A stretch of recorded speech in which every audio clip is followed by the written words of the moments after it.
Dito sa Skygo Kalilangan Bukidnon branch mga idol ay marami silang available na motor. So finally mga idol no, may available na dito na Skygo Hero 4. Meron silang available dito na dalawang kulay.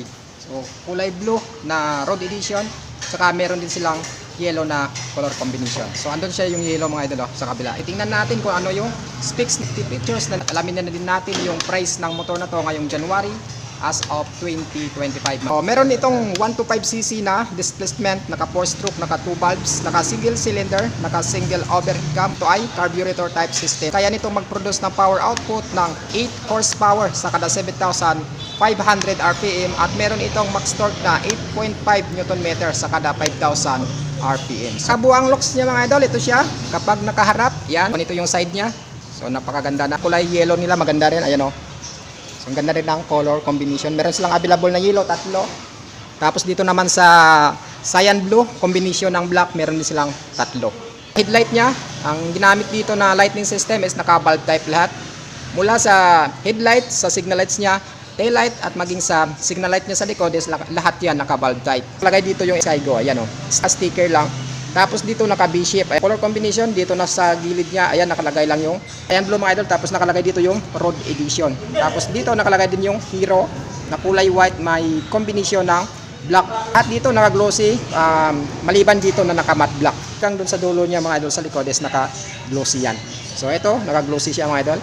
Tapos nakalagay dito yung 125 na displacement ng motor na to. Tapos may lining siya, ayan, kulay white. Dito naka-R, so 125R. Dito naman nakalagay yung Skygo na sticker. Ito. Pagdating dito sa paka ng driver, nakaguma siya. So fixed talaga siya mga idol na rubber. Tapos dito naman sa shifting niya, binubuo lang siya ng 4-speed manual gearbox. Pagdating sa side stand, wala siyang features katulad sa iba na side stand skill switch. So ito ordinary lang katulad ng iba na naka side stand lamang. Dito naman sa likod niya, ito yung suspension na ginamit, naka single coil spring mga idol. So malupit din yan at saka maganda yung bouncing nito pagdating sa tagtagan na daan or sa mga lubak-lubak. Dito naman sa chain niya, ito standard combination yan mga idol. Ito nilabas galing sa kasa, standard combination talaga yan, pwede pang akyatan, pwede pang patag. So makakaasa ka na maganda talaga yung performance ng motor na to. So kung nakukulangan ka, pang top speed is magpalit ka lang ng sprocket combination. Ito naman apaka ng angkas mo, natutupi siya, tapos hindi siya maluwang. Ayan. So kapag maluwang kasi, magbabibrate yan pagdating sa top speed or sa mabilisang takbo. Meron na rin siyang guard dito para in case yung paa mo or mabilis tumakbo yung motor na to, hindi basta-basta papasok yung paa mo dito banda sa gulong. Dito sa chin niya, meron siyang cover na plastic. Ayan. So flexible yung plastic mga idol, hindi siya basta-basta nababasag. Tapos dito sa gulong niya sa likod, ayan, naka-mylar type. Ayan, mga idol. So pang-forma talaga ang ganitong mga gulong, naka-tube type. Asahan natin kapag ganitong klaseng mga motor, naka-tube type talaga yan kasi nga naka-rim siya. Meron siyang size na 2.75 by 17. So standard at saka madaling hanapin pagdating sa aftermarket. Yung braking system niya sa likod, so naka-mechanical drum brake, maganda yung stopping power niya. Dito sa muffler niya, simula doon sa exhaust ng makina hanggang talaga dito sa dulo is naka-matte black siya. So ayan, makikita natin niya na matte black siya mga idol, ayan. Tapos meron siyang cover na bakal dito na proteksyon sa angkas mo, basta-basta mapapasok. So same din dito sa kabila, apaka ng angkas, meron siyang guard dito. Nakalagay yung sticker ni Skygo, tapos dito R125. Meron siyang starting system mga idol na kickstart. Ayan, so napaka-goods. Yan, sa isang motor na meron siyang kickstart kasi nga kapag na-drain yung baterya mo, meron ka talagang backup na kickstart para hindi ka basta-basta magtutulak doon sa daan. Apaka ng driver, naka-rubber din. Tapos ito yung apakan sa sa likod na preno. So makikita natin yung road edition, naka hero na decals na kulay white, tapos may black, tapos dito may cyan blue naman siya na pagguhit-guhit. Ayan mga idol. Tapos sa braking system niya naman sa harapan, ito. So good siya mga idol kasi nga naka-disc brake.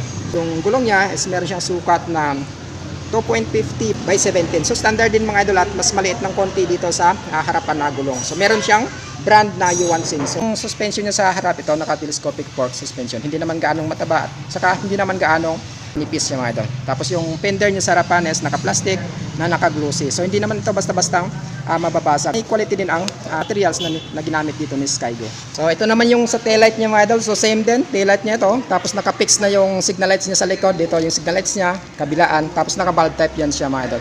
Meron na rin siyang reflector para dagdag visibility pag sa gabi. So makikita ka masyado. Ito naman yung lagayan ng plate number mo mga idol. Tapos meron siyang extended na dito fender. So mas mahaba na plastic dito. So pagdating sa grab bar niya, naka-glossy black. Dito naman patulis siya mga idol. So napaka-goods niya. So kung gusto mo mag-attach ng top box para may magamit ka during ride, so pwede ka mag-attach dito. Dito sa upuan niya, so makapal, goods yan pang long ride para hindi ka basta-bastang mga handlebar or sa sitting position niya, naka-upright ka mga idol dito. So mas maganda sa long ride to kasi nga naka-upright ka, hindi ka attack mode talaga na pagkano dito, pagka-position. So meron siyang end bar dito na glossy black, high beam, low beam, tapos turn signal lights ito, horn. Meron na din siyang choke. So pag may choke niya mga idol, ayan. Tapos sa kabila, electric start. Bukod sa electric start, meron siyang kick start. Tapos yung meter panel niya, ganito siya, kombinasyon ng analog tsaka digital mga idol. Meron siyang indicator na speedometer, odometer mga idol, ayan. Neutral indicator, meron din siya, ayan. Tapos turn signal lights, fuel indicator, meron na rin siya. Tapos high beam, low beam, tsaka gear indicator, meron na rin siya. Ito naman yung price niya mga idol. Meron siyang cash na 48,700 pesos. Tapos yung 6 months niya is 5,497. 1 year niya is 5,972. Yung 2 years niya is 3,703.